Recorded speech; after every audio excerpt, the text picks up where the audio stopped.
way back in April of 2017. I went to, right after I bought the cabin chassis, I went to an RV salvage yard and picked up a bunch of stuff, including the bay doors, the generator, which I'm now not using, and this guy was one of the things that I picked up. It's off a Class A coach, and the reason I picked it up is, one, the width. It's a 28-inch or 29-inch wide door, which is somewhat unheard of until you get into the bigger coaches. There you go, 80 by 28 and 3/4. It had double locking hardware. It has a lock that goes through the ceiling. It's 2 inches thick. It was insulated. It has a screen built in that will go right there. So I figured I could use it on the rig, and I did. Obviously, I installed it. It works great. The opening is built for this door, so I'm kind of stuck with it. However, what you'll see is there's a fiberglass shell, and then there's this flange that's this piece and this piece. It's basically a T.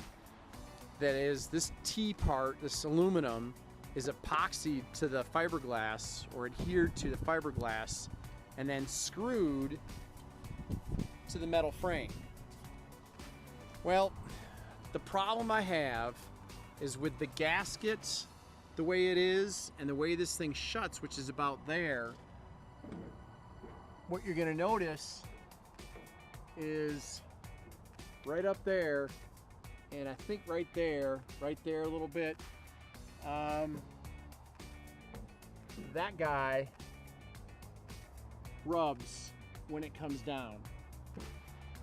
So, and actually you can really see it right here. Right there, it's really bad. When it comes down, it just barely rubs on this thing, and I can't have that. Well, I can't get it any tighter this way. So what I have to do is, one, pull off the seal, which eliminates the seal on this, and two, I have to get rid of this 1/4 inch piece. So I've hemmed and hawed trying to figure out how to get this thing to work, and what I've decided is, even though this works and everything fits and the new window will fit very close to the same hole that that's in, I'm gonna build a new shell for this thing. In building the new shell, I'm gonna size the window correctly, and I'm gonna move the deadbolt up to about here and the handle up to about here to make it a little easier to access on the inside. Because if you look, the handle right here is at about the top step up there, so you have to bend down like crazy just to open this up, and that's kind of weird. I'm sure I'd make it work, but kind of weird. So the big reason is the clearance, because once I spray this, have this sprayed with Line-X or whatever, it's going to add another 1/8 or 1/16 of an inch, and I cannot have that roof rubbing on the Line-X and rubbing that off right after I spray it. So a new shell it is. And I'm gonna build the new shell out of steel, I think 14 gauge steel, so it has a little stiffness to it, because what's gonna happen is it's gonna overhang the frame by about 1 inch. It's not gonna have a T, it'll just be welded to this frame, and then it's just gonna sit flush on here, and I'll have a little flange right here that the door will sit against as it goes in. So basically, there will be a seal on the inside of here somehow, and I haven't quite figured that out, to seal on the inside so that it sits as flat as possible on the outside. So there you go. There's the long story on why I have to replace the door. Unfortunately, it's just the shell, and that saves me a ton of work. So let's see how that goes, tube. And just like that, there's a new door ready to install. Still have to get the old one off and get that guy put in, but yeah, had it cut out a 1/4 inch, sorry, 14 gauge steel. Moved the door handle up and the lock up about 10 inches. You can see they're a bit closer to the window than those guys are. but it turned out pretty nice. Pre-cut for the frame, bump out, and everything. Rounded the corners off so you don't catch yourself coming out the door. And yeah, looking forward to installing that bad boy. Well, about 50 screws, and 20 minutes later, not too bad. I have to do a little cleaning up there. I'm gonna grind this down so I can get this rust off of here, because obviously the bottom of the door got beat up a little bit. They don't make these things entirely waterproof, do they? Yeah, pretty simple. We're gonna mount it back up and then set that guy on the frame and clamp it and then weld it, and we should be good to go. Oh, the carnage. All right, stop messing around. Hey. So the door's stripped, painted, hardware's removed, and all I have really is just a screw hanging onto it so I can kind of line things up and get this guy on and figure out. I think I'm gonna have to add another cross member, possibly cut this one out and move it up. We'll see here in a second, but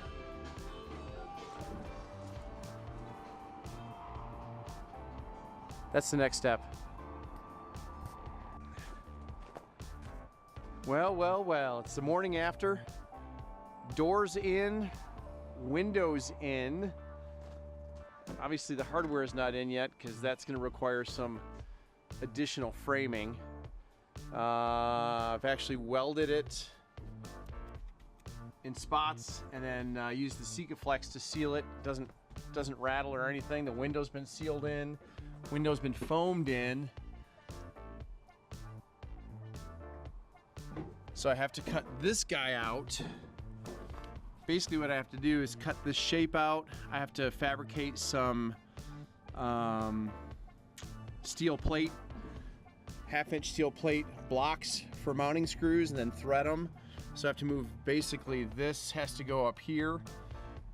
Same with this guy. This mess has to go up here.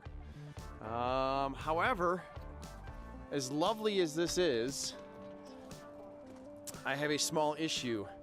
So you can see down here, the door is right off the hinge, and what I had to do is it took me a while to kind of get this thing so when it opens, the back of the door does not hit right here. The other thing is, you can kind of see it has a minimal profile away from the body, and that was my original issue with the first door, is it stuck out too far. But as you go up, you'll see it sticks out a little further, and that's gonna interrupt with the roof. And what I found out is there is the tiniest of gaps in that top hinge. So that's pushing the door out, 1/8 of an inch, 3/16 of an inch. So what I am gonna have to do is pull all the screws of both top hinges, pull the door back together again, and re-drill the holes, and then remount it. So yeah, maybe should have thought about that before I foamed it, because that may be an issue as well. We'll see what happens. All right, Tube, it is taking me all day to get this kind of situated. I still have to fabricate something to cover these, but I'm not sure how I'm going to trim this whole thing out, so I may just get a thick piece to finish this out. Anyway, handles in, the door locks in. I have to get a mounting plate for right in here to hold this guy into place. Other than that, I think I can get this thing kind of set up so it'll work. But it's all welded in, and oh my God, I'll tell you, shifting the door this way 3/8 of an inch is just killed me, because I had to cut 3/8 of an inch this way, and then you can kind of see where I patched in. I had to take that chunk that I cut from here and weld it in here, and same with the the round one, I had to weld that chunk back in. And man, there is zero room for error on the tolerance for both of these. They are just like a 1/16 of an inch as far as clearance. You can see that thing is just tight as a drum, how it has to match up and fit inside there. But it's in, it's not going anywhere, it's kind of held in place, and yeah. So 24 hours later, after starting this project, I have it operational again, so I can't complain. It's been a nice day, probably 40, 45 out, sun's out, feels like it's 55, 60, 50 anyway. So yeah, there it is, tube. Coming closer. Yeah, tube, it's almost dark. I have my arms in, the deadbolt's in, I have a temporary latch set up, and guess what? It's the little things in life. Yeah, it closes, locks, it does everything it's supposed to correctly. Pulled this off a year and a half ago and somehow got it back together, and it actually works pretty stinking well. And I think my gap is pretty good. I am snug as a bug here. I'm a little out there. I may pull the top in up there a little bit. We'll see. Nonetheless, tube, the door's in and operational. I'm pretty happy. So I have a little help. He wanted something to do, so he's insulating the door. And he was curious if that's tight enough.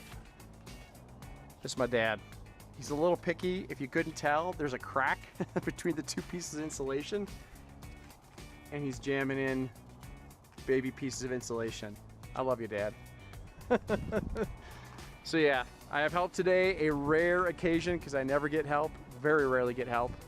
And he is extremely particular. So yeah, good times.